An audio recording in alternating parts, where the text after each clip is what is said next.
All right, 3, 2, 1.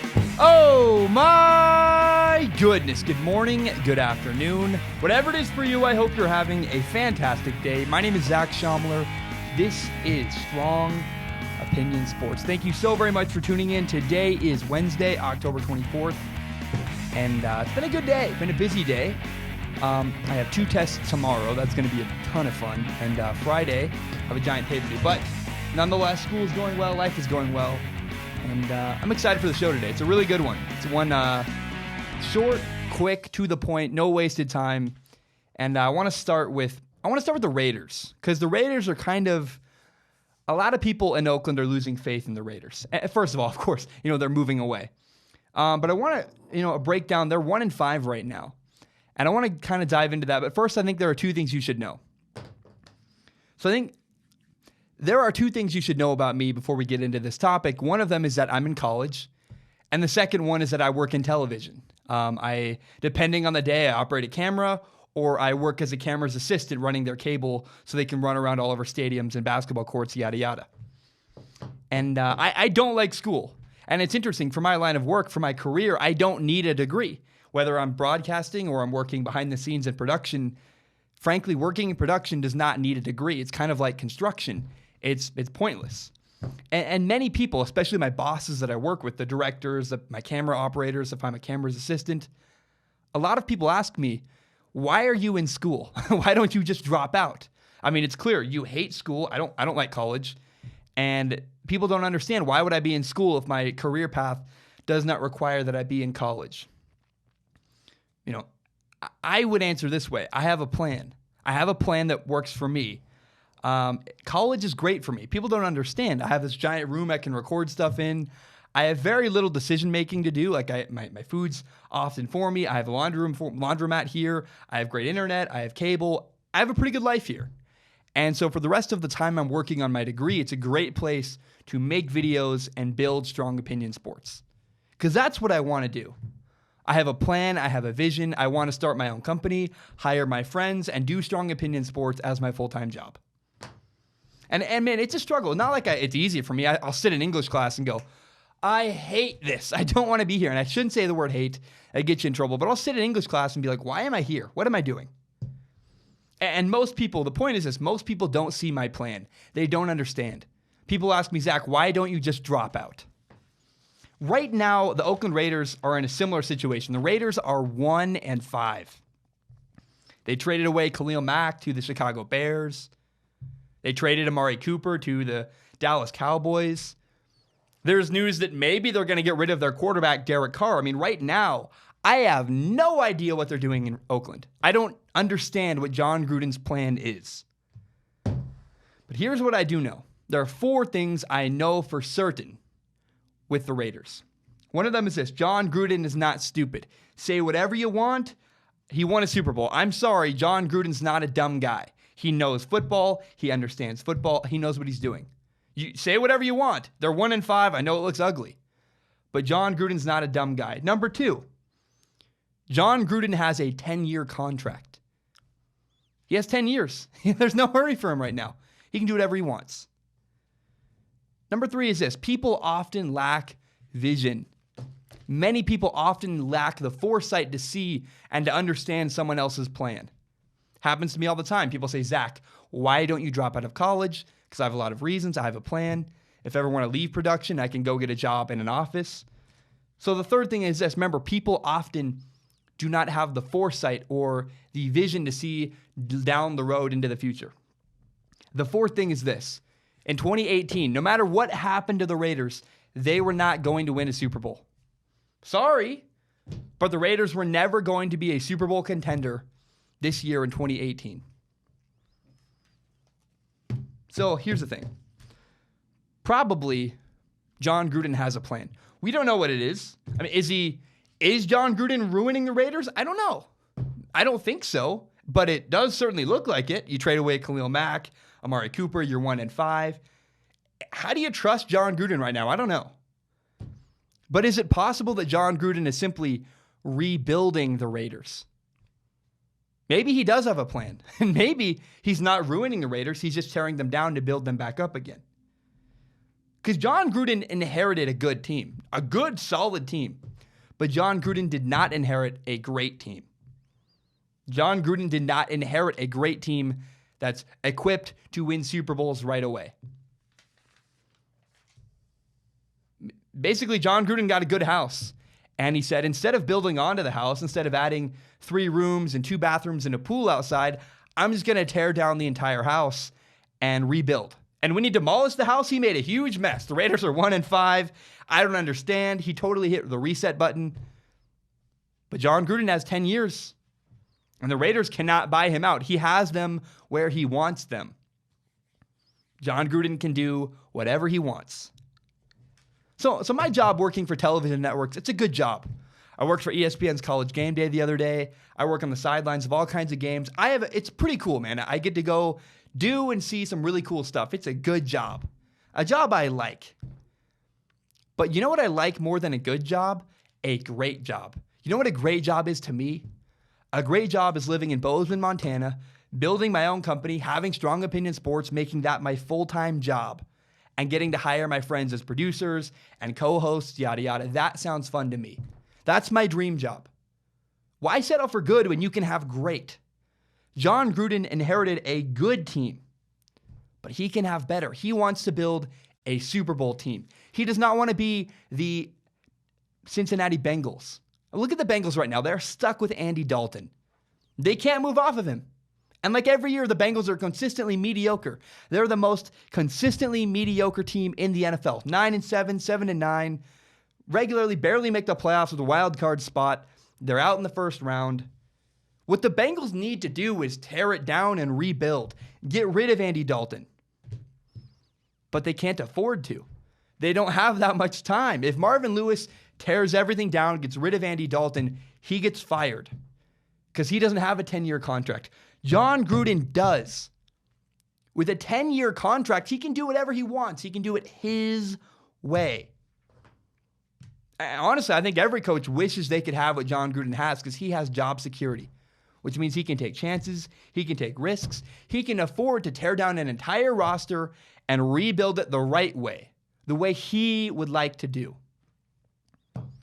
In the next 2 years, Jon Gruden and the Raiders have 5 first-round picks. And it could very possibly be more if they trade away Derek Carr. I think the Raiders, maybe their plan is this. Maybe their plan is we're going to trade away Derek Carr, draft a quarterback upcoming, maybe Tua Tagovailoa or Justin Herbert. We're going to draft a quarterback who has a small rookie contract. It's going to be cheap and will win a Super Bowl the way that the Seahawks did, the way the Eagles did last year with Carson Wentz, small contract, and the way the Rams are trying to do right now with Jared Goff's rookie deal. You can get a quarterback cheap and build a great roster around them. Maybe that's Jon Gruden's plan. I don't know what Jon Gruden's plan is. I don't know. But I know he's not stupid. There are a lot of doubters, and I don't understand. I don't understand why we're so quick to bail on him. It's very clear to me. When he traded away Amari Cooper, that told me, oh, okay, the Raiders are just rebuilding. They're not even trying to win right now. Maybe that's audacious. Maybe you don't like that, but he has a 10-year contract. He can do it however he wants. I mean, he came out of retirement. He had a great job, a dream job for a lot of people. Jon Gruden left Monday Night Football, a job he could have done for the rest of his life.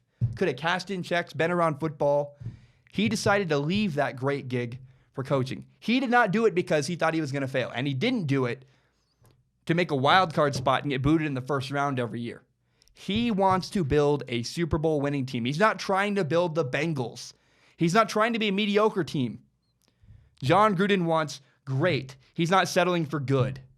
That is what Jon Gruden is doing, I think. That's my analysis, my opinion. I think Jon Gruden's trying to build a Super Bowl team. Instead of building onto what they had, he tore it all down, he's rebuilding, and he's trying to do something special with the soon-to-be Vegas Raiders. I don't know. If you're a Raiders fan, have some faith, have some patience. You got 10 years to go. You got 9 years after this to go. Sorry he's not winning a bunch in year one. Clearly, I don't think he's even trying to. Jon Gruden is rebuilding the Raiders roster. All right, we have a great show today. A lot of stuff I want to talk about. We're going to do Zach is a Genius. We're going to do the Deadly Dozen, talk about the 12 playoff teams. We're going to talk about the LA Lakers, the World Series, bunch of stuff I want to talk about. But I do want to start with this. I'm wrong sometimes, and I'm okay with that. I'm willing to take my lumps. That's part of doing this show, is that you say a bunch of stuff and sometimes you're wrong. And I want to do something I've never, ever done before, and that is talk to people who comment mean stuff, because I don't do that very often. I've gotten a lot of stuff. I've gotten death threats before, didn't take it seriously. But I do want to address something. I made a video recently that it's the most hated video I've ever made. I love it. It's called Dwayne Haskins is still the Heisman favorite. It's got 1 like and like 40-something dislikes, a bunch of comments, tons of nasty comments, lots of angry people. And again, I'm not mad about it. I understand. I say about 40 different things a week. I put out a bunch of videos. One of them is bound to make somebody angry, and one of them is bound to be wrong. And so when I say something that gets this much hate and this much anger, this much vitriol, and this many comments telling me I'm wrong, I do listen. I do listen to that. I go, if this many people are telling me I'm wrong, is it possible I'm wrong? Because it's very likely. I say a lot of stuff. It's likely I get things wrong. But I do want to clarify a few things. Before we get into that, I want to clarify something. Tua Tagovailoa is an interesting football player. He reminds me a lot of Cam Newton or Russell Westbrook with Oklahoma City Thunder. He's kind of untouchable. You can't say anything critical of him. You can't use your brain and use critical thinking. Unless I say that Tua is the next best quarterback ever in college football, he's going to win the Heisman. Unless I say he's the best quarterback ever, I get hate and anger. Because all people want to hear is Tua is the best. And if you don't say he's the best, if you say second best or maybe not the greatest, that makes people angry. But I do want to revisit in something and clarify. People are acting like I don't like Tua, and people are acting like I think Dwayne Haskins is a better quarterback than Tua. I've never said either of those things. That's simply not true. First of all, I'm a big fan of Tua. But I have said consistently, I encourage you to go back and look at my old videos. Tua is a future number 1 pick. He's a great quarterback. He's far better than Dwayne Haskins as an NFL prospect. I don't know. I can admit, maybe what I said was stupid. Maybe what I said was wrong. I say a lot of stupid stuff. But people are saying I don't like Tua. Not true. People are saying I thought Dwayne Haskins is better than Tua. Not true. I want to dive into what I did say and what's really true, what's happening right now. Tua Tagovailoa has 25 touchdowns and 0 interceptions. And he does not play in the second half.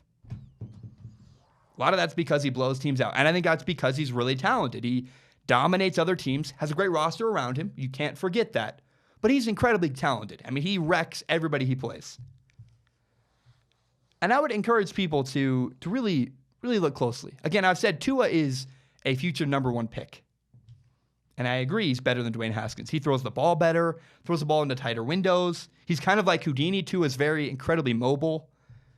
Again, people are acting like I hate Tua Tagovailoa. I don't.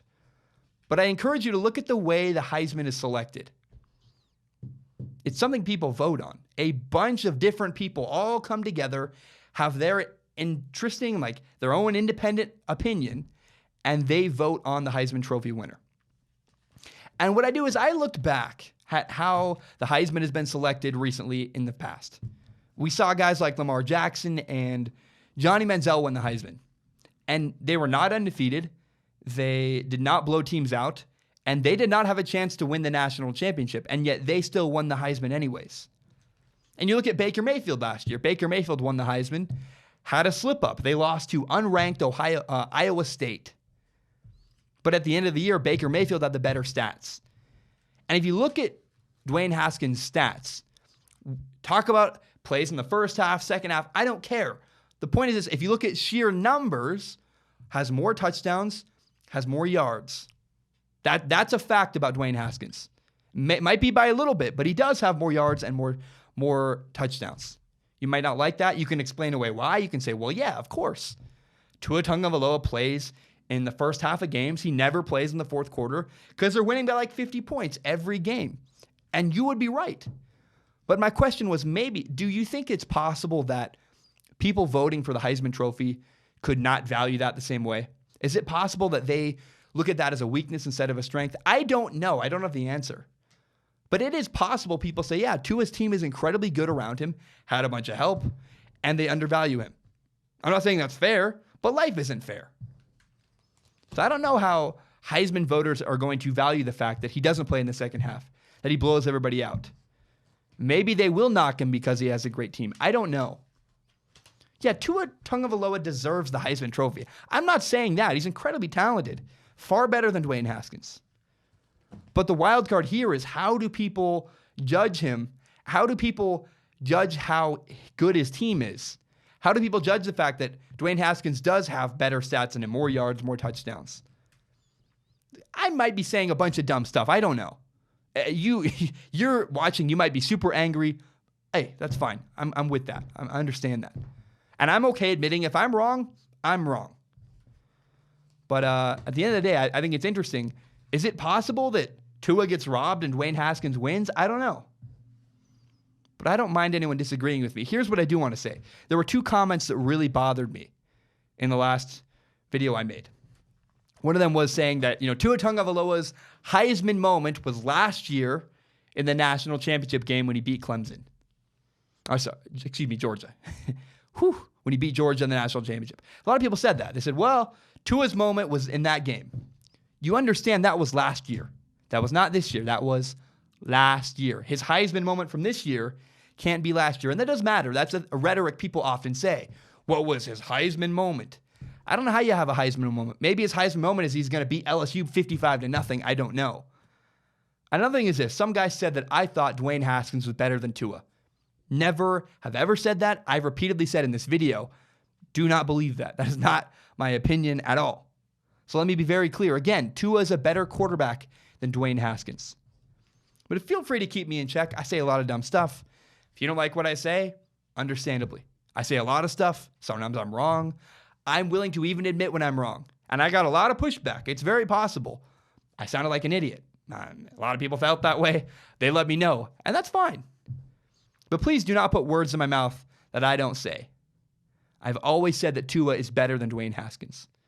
He might have fewer touchdowns. He might have fewer yards. But Tua Tagovailoa is a better quarterback than Dwayne Haskins. Is that what you wanted me to say? I don't know that Tua is objectively going to win the Heisman because I don't know how other people are going to vote. I don't know. I would think maybe they value the fact that Dwayne Haskins has played in more close games. I could be asinine. I could be totally wrong. We'll find out. Yeah, does Tua deserve the Heisman? Yeah, he does. He's the best quarterback in college football. Doesn't mean he's going to win, though, because Johnny Manziel wasn't the best quarterback in college football, and Lamar Jackson was not the best quarterback in college football. Both of them won the Heisman Trophy. So we'll see what happens. I don't know. Does Tua deserve it? Yes, he does. Does that mean he's going to win? No, it does not. Speaking of me being wrong, saying dumb stuff, I do often say dumb things. This is a segment called Zach is a Genius. It's complete sarcasm. I'm obviously not a genius. I get things wrong all the time. Sometimes I swing and I hit a home run. Sometimes I swing and I completely miss. So we're going to talk about my hits, when I nailed it, and my misses. Imagine me with a wiffle ball bat swinging at a little wiffle ball, because I do say stupid things from time to time. I want to start with the miss. One of the biggest misses I've had this year is Cam Newton and the Carolina Panthers. When the Carolina Panthers hired Norv Turner to be their offensive coordinator, I was highly skeptical. I said, I don't know if that's going to work. You're going to try to change Cam Newton in his 8th year in the NFL? It seems like he has. He has changed. He's evolved. He's got his best completion percentage he's ever had, 65.6%. That matters. It's a total miss for me. The Panthers are 4-2. I think they're going to make the playoffs. And a large part of that is because of Cam Newton and his incredibly good play on the field. Let's talk about a hit. I hit a home run with the New England Patriots. Before the season started, there was a bunch of noise. The Patriots don't have any wide receivers. They're a mess. Nobody wants to play for them. La, la, la, la, la. All of it was wrong. And I was the one consistent person that said, the Patriots will be fine. I was right. I told you. Guys. They get better week by week every year in the NFL. The fact that they don't have a great defense doesn't matter. They have Tom Brady. They score a bunch of points. Oh, and by the way, they just added Josh Gordon, who's now an outside threat for the Patriots. He's really good. They're developing, getting better. I saw a headline today. It made me laugh. It said that the AFC East goes through Bill Belichick and Tom Brady. And I sent it to my dad, and we just laughed about it. It's like, oh, really? Where did you ever come up with that? Oh, you're telling me that maybe if you want to make the playoffs in the AFC East, you have to beat Tom Brady and Bill Belichick? I never thought of that. Yes, of course. I don't know how anyone doesn't believe that. Tom Brady's the greatest quarterback ever. Bill Belichick, the greatest coach ever. I consistently said the Patriots will be fine. I hit that one out of the park. I nailed that one. Here's what I missed on. I missed on Washington State versus Oregon. I picked Oregon to win the game, and Washington won. They were up 27-0 at halftime. It was a pretty convincing win. And, I think I did have a really good beat on this game. I thought I understand the circumstance really well. Because here's the thing. ESPN's College Game Day came into town. It was a big game. Our town, Pullman, Washington, was packed. And I predicted that the hype around the game was going to hurt Washington State, and Oregon State was going to be even-keeled and win the game. And I think the opposite happened. In the first half, Washington State led 27-0. I think the emotion, that moment of the game, actually elevated them rather than hurt them. They did not have miscues. They played better with more passion. Justin Herbert looked kind of out of it. Oregon looked a little bit lackadaisical. I was wrong, but there's a reason why I was wrong. I think I read that situation wrong, but I did read the situation, I think, accurately, which was it was a big game, an emotional moment for Washington State. They just rose up rather than wilting in the big moment. Happy for them. That's really cool. Here's something I nailed. I nailed it with Chad Kelly, the Denver Broncos backup quarterback. So Case Keenum has been struggling. He's not had a great year. A lot of interceptions, some touchdowns, but they're not winning a bunch. And Broncos fans have called for the backup quarterback, Chad Kelly. They boo Case Keenum every time he walks out. We want Chad Kelly! Well, the other day, Chad Kelly was arrested. And then the Broncos released him today. So Chad Kelly is no more. It's sad. It's his fault. He got drunk. He got arrested for trespassing.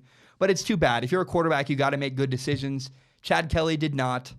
And any Broncos fans that are now calling for Chad Kelly to play, sorry, Kevin Hogan's now your backup. And trust me, you do not want Kevin Hogan replacing Case Keenum.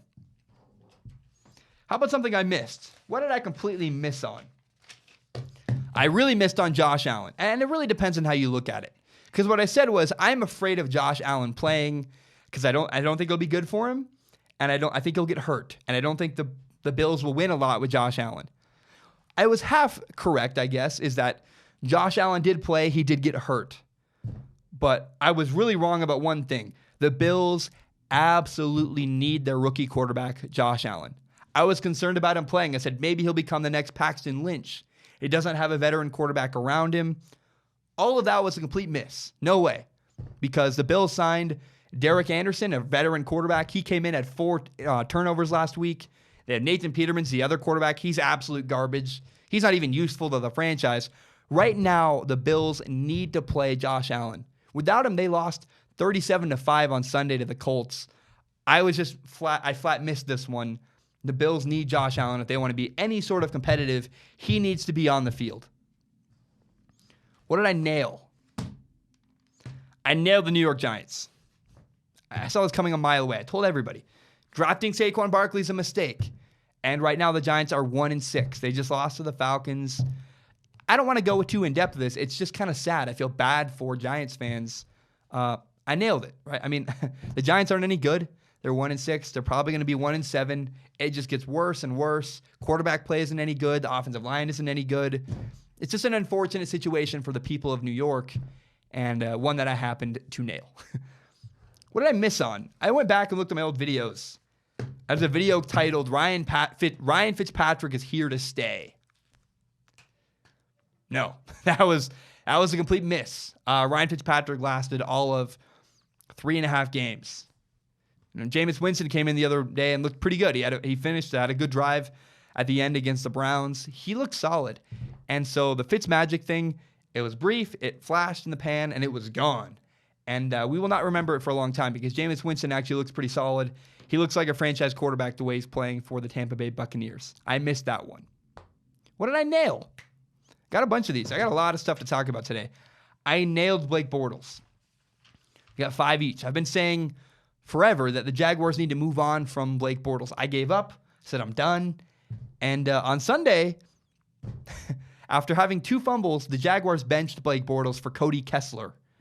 Now, apparently, Blake Bortles will be starting again on Sunday, but regardless, this does not happen to a solid starting franchise quarterback in the NFL. Blake Bortles is not a franchise quarterback. Sorry, you don't like it, but it's true. It's honest. He got benched. You never see Aaron Rodgers, Tom Brady, Russell Wilson, even Andy Dalton wouldn't get benched in the middle of a game. Blake Bortles is a notch below. He's in the bottom tier of NFL quarterbacks that are starting, and I would move on from Blake Bortles as soon as I can. I nailed it. Told you so. You should move on from Blake Bortles if you are the Jacksonville Jaguars. One more each. I missed on Aaron Donald. I really missed on the Rams defensive tackle Aaron Donald. When the Rams signed him, they signed him a giant contract. He broke records. And I said, I wouldn't pay him that much. Well, let me tell you what. He's leading the NFL in sacks. He's tied with Danielle Hunter with 8 sacks in the NFL after just 7 games. The Rams are 7-0. Aaron Donald has 8 sacks. Probably going to finish with, I don't know how many he's going to finish with, but it's a lot.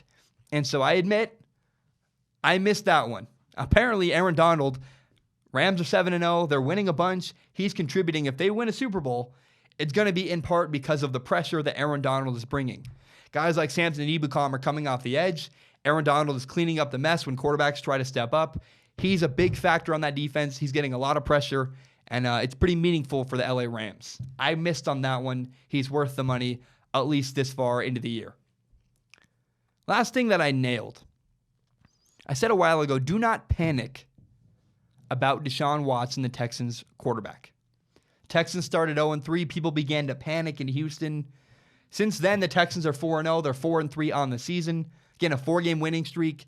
Deshaun Watson has 10 touchdowns and 7 interceptions on the year. Also ran for a touchdown. Got a 63% completion percentage. Deshaun Watson's fine. Relax, everybody. The Houston Texans are okay, and Deshaun Watson clearly can play. All right, that's been Zach is a Genius. Remember, I build arguments every single episode, and I try to admit when I'm wrong. I do get things wrong often, and I'm okay with being wrong. My goal is to be interesting. If you're going to listen to a 5-minute segment on my show, I hope it doesn't waste your time. I just don't want to be boring. And part of that comes with the territory is you're going to be wrong. That's why I do the segment Zach is a Genius, so I can admit when I'm wrong, I can admit the things I miss, and we can have a laugh about it, address it, and move on. Thank you for listening. Thank you for watching. Zach is a Genius. Let's move on to the next topic. I got to take a deep breath. I got to remember to slow down. I don't know why I do this. I got a comment the other day. Oh, you talk so fast. And I try not to listen to YouTube comments. That one hits home. I know I do talk fast. It's who I am. I don't know. I do my best. But I think we should talk about the Jacksonville Jaguars. Blake Bortles, the Jaguars quarterback, he isn't cutting it. He's got 9 touchdowns, 8 interceptions, 2 fumbles, 10 turnovers on the year. It's not good. He does have a 60% completion percentage, better than 55, but I don't know. So I look at this and I think, who should the Jacksonville Jaguars trade for?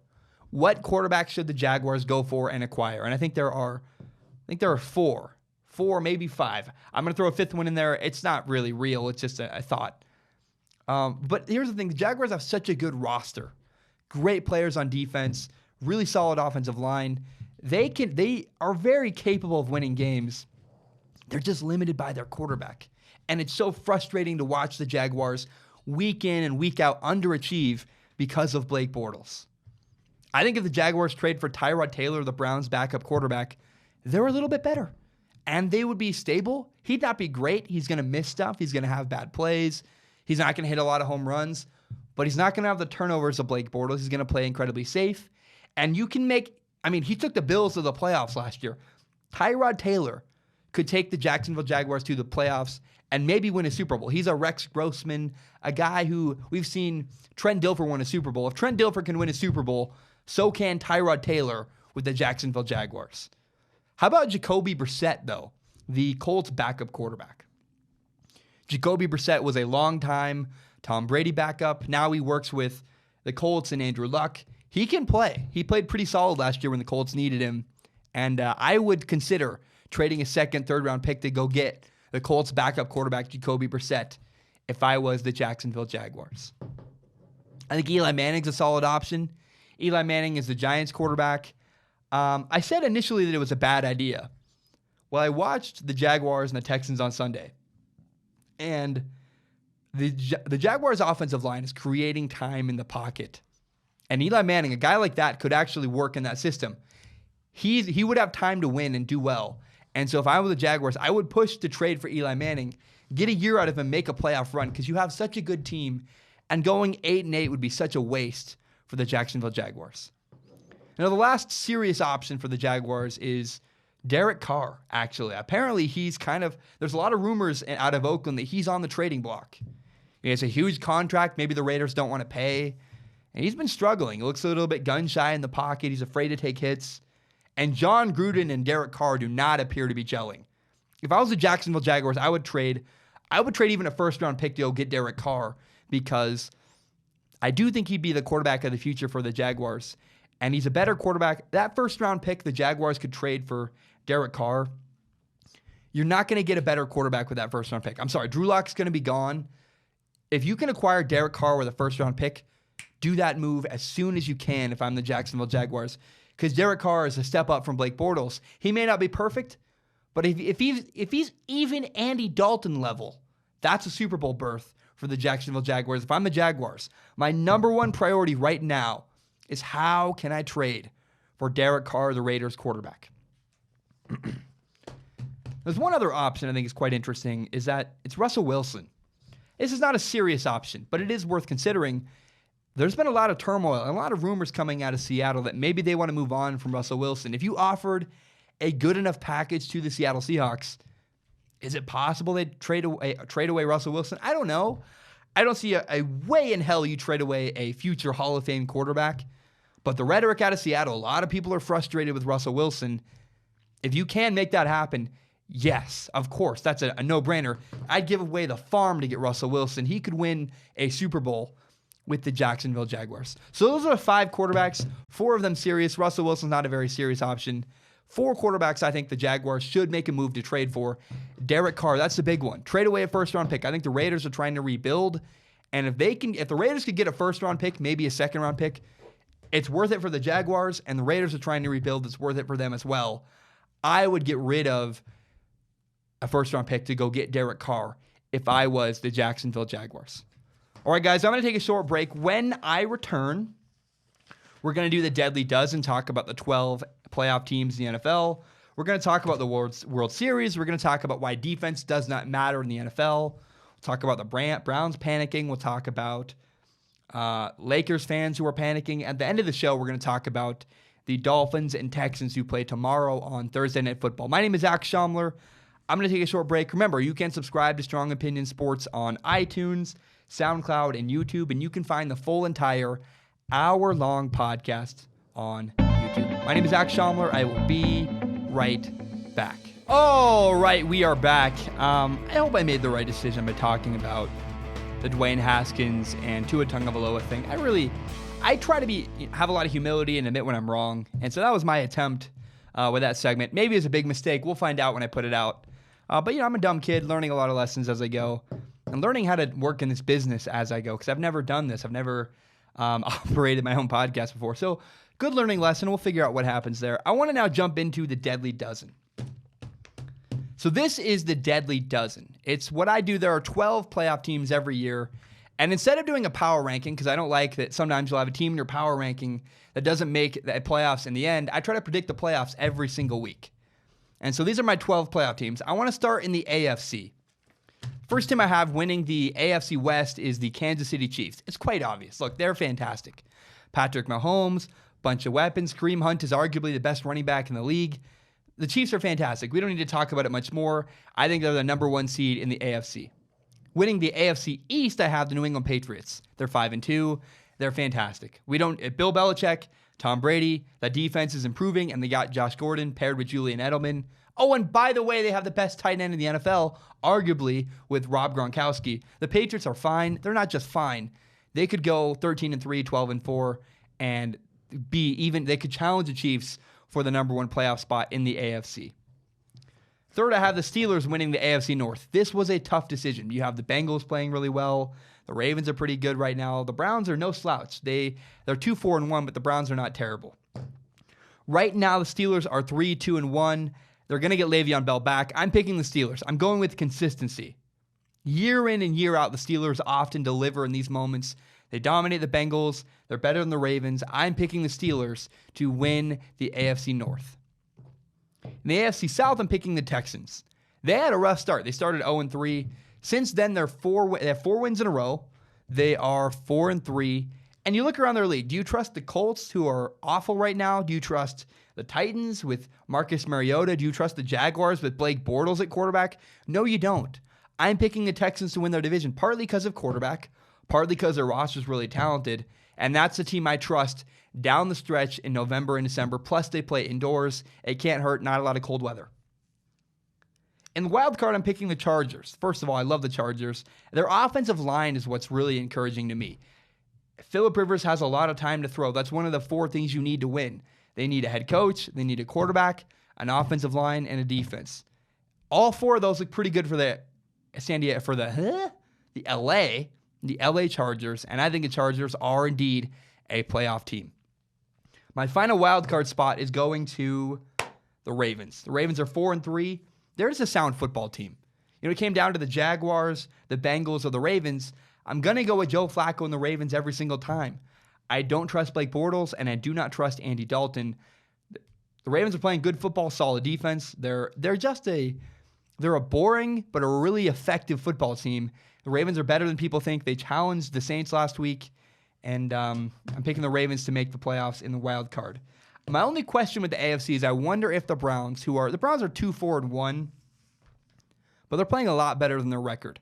And I wonder if the Browns can kind of rise up from the ashes and challenge for a playoff spot. I don't know the Browns are going to make the playoffs, but I'm curious if they're in the mix later in the year around week 15, 16. Are they right on the cusp? Because they could be a bubble playoff team. Pay attention to the Browns and the Bengals as well. I think the Bengals are going to peter off. I don't trust Andy Dalton, but watch the Bengals. The Bengals are not terrible. Now, in the NFC, the 6 teams I'm choosing start with this. I want to start with the Rams. It's obvious. The Rams are 7-0. They're the best team in football. The Rams are going to win the NFC West quite easily, and it's no shock I'm picking the Rams to be the first place seed in the NFC. I'm also picking the Saints to make the playoffs. They're going to win the NFC South. They're 5-1. I think they're better than the Panthers. They're better than the Falcons, who are struggling. They beat the Giants, but it's the Giants. The Falcons are pretty banged up, and the Saints have a great schedule ahead. All their tough games are either indoors. Well, yeah, they're indoors because they're at home or they're on the road indoors. I'm picking this. They're tough. The tough away game in December for the Saints, they have to go all the way to freezing. Guess what? Tampa Bay, Florida. The Saints have an incredible schedule down the road, and I'm picking the Saints to win their division. Picking the Vikings to make the playoffs and win the NFC North. They're 4-2-1. They're a more complete team than the Packers. I think they're better than the Bears, and I'm picking the Vikings to win the NFC North. The Eagles is where it gets really interesting. I'm picking the Philadelphia Eagles to win the NFC East. They're 3-4. They just blew a big lead last week in the fourth quarter to the Carolina Panthers. But regardless, I just don't trust the Redskins. That's my problem with the NFC East. I don't trust Alex Smith. I don't trust Adrian Peterson. Happy to be wrong about this, but down the stretch, they've wilted in the last couple of years. Alex Smith and Adrian Peterson kind of peter off at the end of the year. And so until I see factual evidence, I want to see it from them. I'll be a believer in week 13, 14, and 15 when I see it with my own eyes. But until I see it, I'm not going to buy into the Redskins. So in the wild card, I have the Panthers making the playoffs first. Cam Newton's having an incredible year. He's got a lot of help from his offensive coordinator, North Turner. He looks more precise. He looks more calculated. The Panthers are a playoff team in large part because of Cam Newton. I'm picking the Packers. It came down to the Packers or the Redskins for the final playoff spot. And again, I trust the Packers more than I trust the Redskins. I like Aaron Rodgers. Even though the Redskins beat the Packers, Here are the 6 of the last 10 games for the Packers. They play the Cardinals, the Seahawks, the Dolphins, the Lions, the Jets, and the Bears. That's 6 wins in my opinion. 6, and then if they beat they do have 2 tough games coming up. It's going to look ugly. I'm picking the Packers now to make the playoffs. The next 2 weeks are going to be rough. The Packers play the Rams and then the Patriots. They'll be lucky to finish 1-1 coming out of that. They're probably going to go 0-2 against the Rams and the Patriots. But after that, the Packers' schedule looks highly favorable. I'm picking the Packers to make the playoffs. Again, the 12 teams are this. In the AFC, I have the Chiefs, the Patriots, the Steelers, the Texans, the Chargers, and the Ravens. And in the NFC, I have the Rams, the Saints, the Vikings, the Eagles, the Panthers, and the Green Bay Packers making the playoffs. That is my Deadly Dozen, my 12 playoff teams. All right. I want to talk about an idea I've been kind of stewing on for a while. I don't think great defense in the NFL matters. I'll repeat it again. Great defense in the NFL does no longer matter. It does not matter. There are 3 defenses this offseason everybody told me were really, really good. People made a big fuss about. The Bears, the Jaguars, and the Broncos. The Bears are 3-3. The Jaguars are 3-4. And the Broncos are 3-4. I hate to say this, but quarterbacks matter.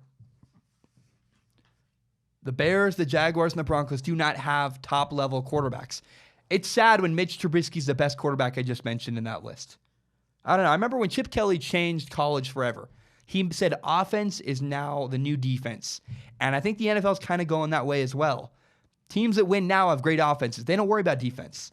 Look at the 4 best records in the NFL. You have the Patriots, the Chiefs, the Rams, and the Saints. Only one of those teams has an elite defense, the Rams. The Saints, the Chiefs, and the Patriots do not have elite-level defenses, but they have great quarterback play, and they score a lot of points. And if you want to win games in the NFL today, in 2018, you must score a lot of points. Offense is the new defense in the NFL. It's kind of becoming like a college system where you just got to score a lot of points. That great Bears defense, they lost to the Patriots last week because they couldn't stop Tom Brady. Quarterbacks matter far more than having a great defense. Don't build a great defense. Get a great quarterback that can win a bunch of games and then build a solid average defense behind him. That's how you win Super Bowls now and how you make the playoffs. The Bears, the Broncos, and the Jaguars. My prediction is neither of those 3 teams are going to make the playoffs because their quarterback simply is not good enough.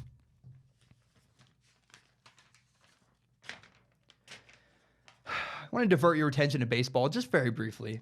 I'm pretty disappointed with the World Series so far. And not for the reason you think. Look, I root for drama. I don't care who wins. I want this World Series to go to 7 games. Right now, the Red Sox are up 2-0, and the Dodgers look at times just discombobulated. They've made a lot of mistakes. Made a lot of mistakes in Game 1. Clayton Kershaw got outpitched. And, again, Game 1 wasn't awful until the 7th inning when that 3-run home run was hit by the Red Sox. It was an interesting game, but after that, I checked out. I didn't care. And Game 2 was fun, good drama. But what I watched was horrifying. In the bottom of the 5th inning, the Dodgers walked in a run, bases loaded. They couldn't hit the strike zone. The Dodgers walked in a run, tying the game at 2-2. It's depressing. It's hard to watch. Right now, the Red Sox look like a far better team that's making fewer mistakes, playing cleaner baseball. And, Game 3 is coming on Friday. I think the Red Sox are going to win the World Series. It could be a sweep because they're just playing better, cleaner baseball. Maybe they wait till Game 5 to win at home. But maybe it's Game 6. I think it's Game 6 they play in Boston. But regardless, I'm concerned. I want this World Series to go to 7 games, and I don't know that's going to happen because the Red Sox are simply playing better baseball right now than the Dodgers after 2 games. Dodgers are having far too many miscues. Missed fielding, letting balls drop, missing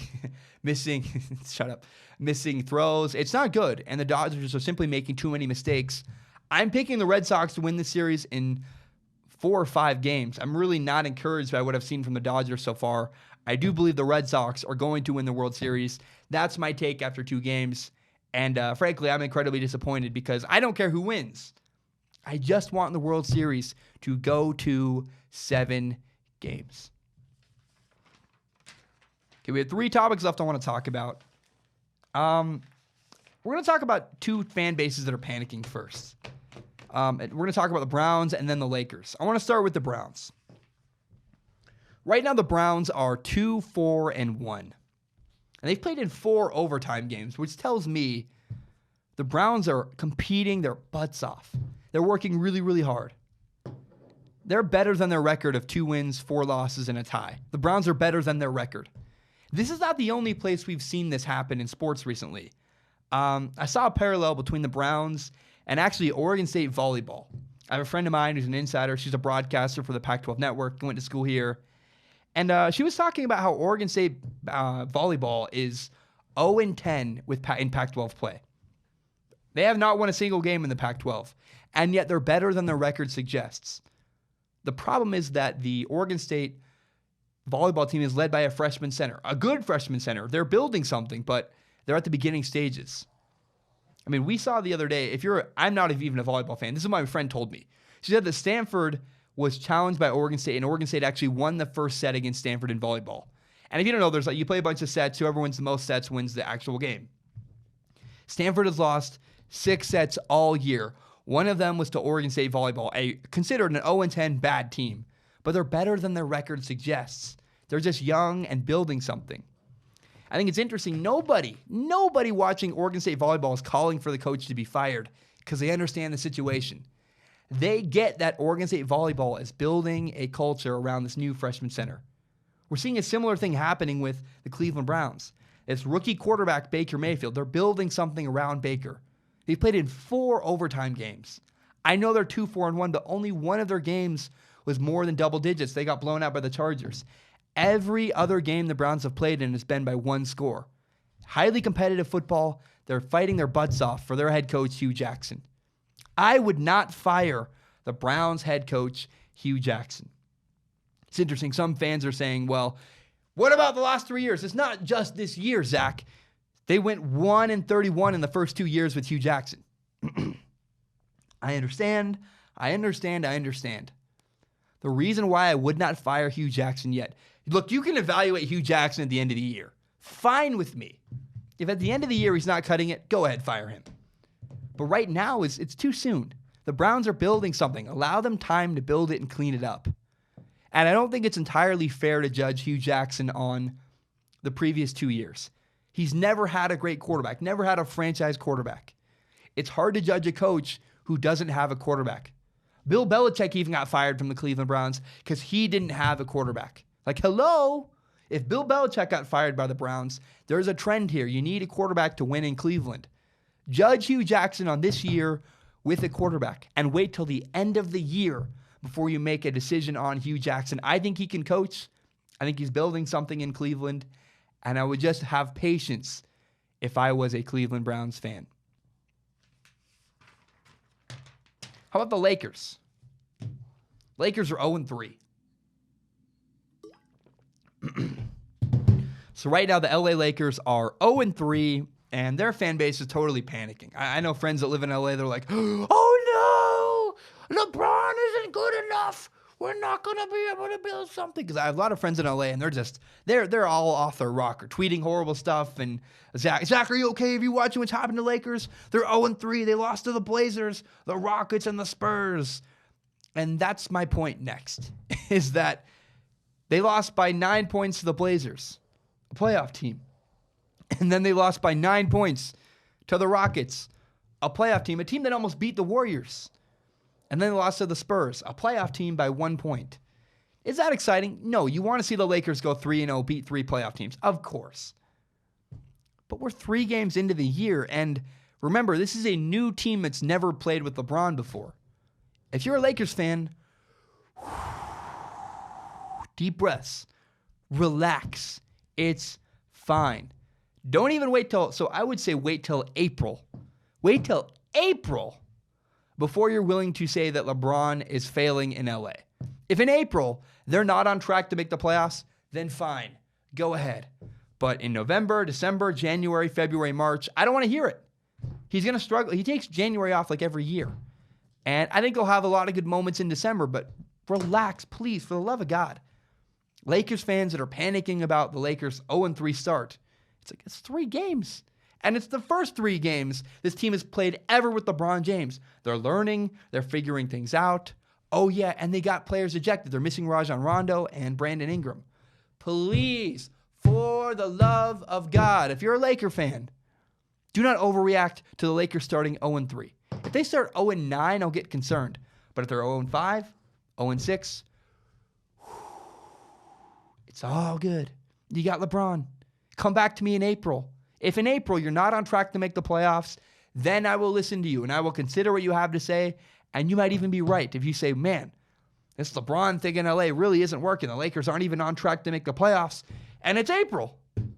But again, November, December, January, February, March, I don't want to hear it. Do not come to me saying the Lakers are in trouble. Give them some time to build something. Fan bases are so impatient. They have no vision. They have no foresight. They lack patience.